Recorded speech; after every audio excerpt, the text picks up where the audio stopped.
You know that feeling? The one where you feel like your phone battery at 2%, just constantly draining, never quite getting back to a full charge? Like you're always supposed to be on, always productive, and you just end every single day feeling completely wiped out. Well, today, we're diving deep into that feeling, this productivity paradox, and the crazy pressure we're all under in the modern world. So let's start right there with this idea of the human battery, because it's not just some clever metaphor, is it? For a whole lot of us, it's a very real, constant state of exhaustion. It's just life. And speaking of real, check out this number. A recent study from SA Pro found that a whopping 44% of Gen Z with side hustles say they feel burned out or exhausted. That's almost half of an entire generation already feeling the incredible strain of this always-on work culture. And that statistic, it has a voice. Listen to this. It's a quote from a gig worker, and it just perfectly captures that feeling, right? That sense of a battery that is never, ever allowed to recharge. The line between your work life and your real life, it's just completely vanished.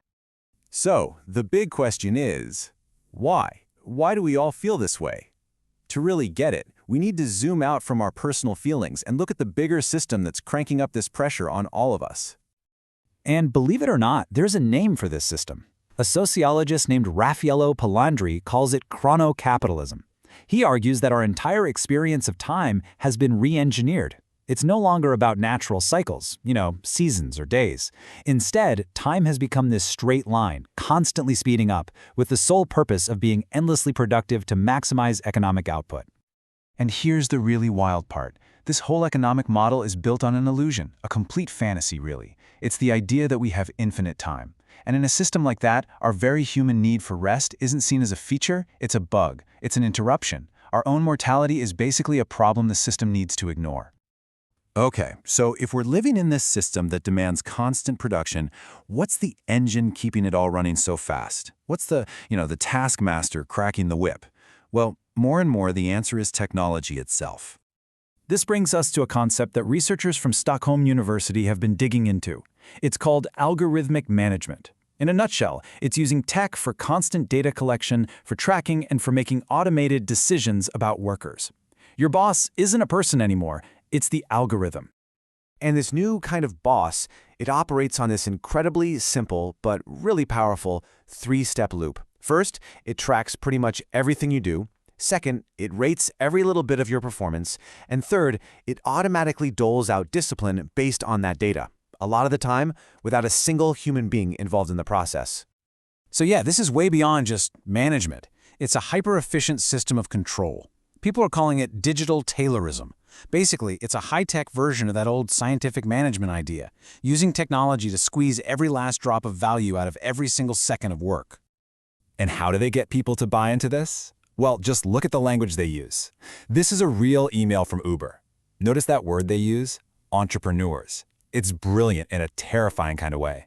By framing really precarious work as some kind of empowering, be-your-own-boss journey, it subtly shapes how workers see themselves and their own situation.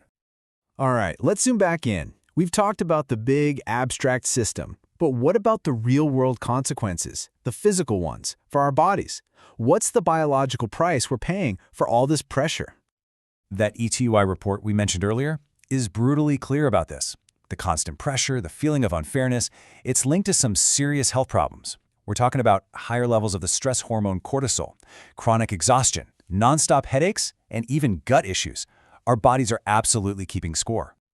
And hey, it's not just gig workers who are feeling this. Inside Hook magazine has a fantastic name for a wider cultural problem: betterment burnout.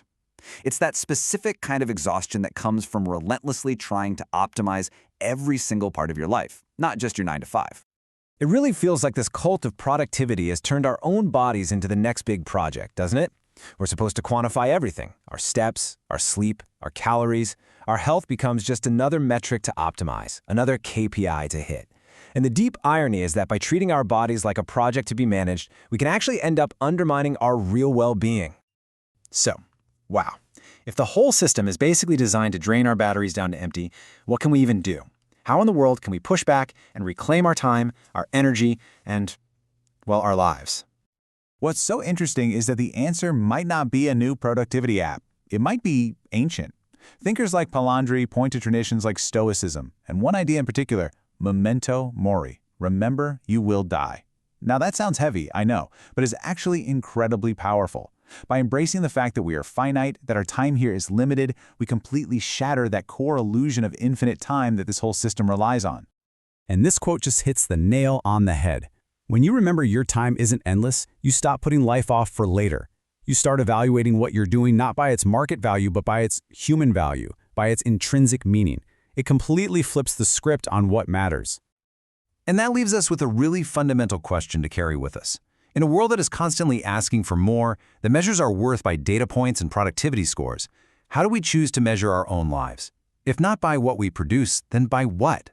What really counts when the clock is ticking?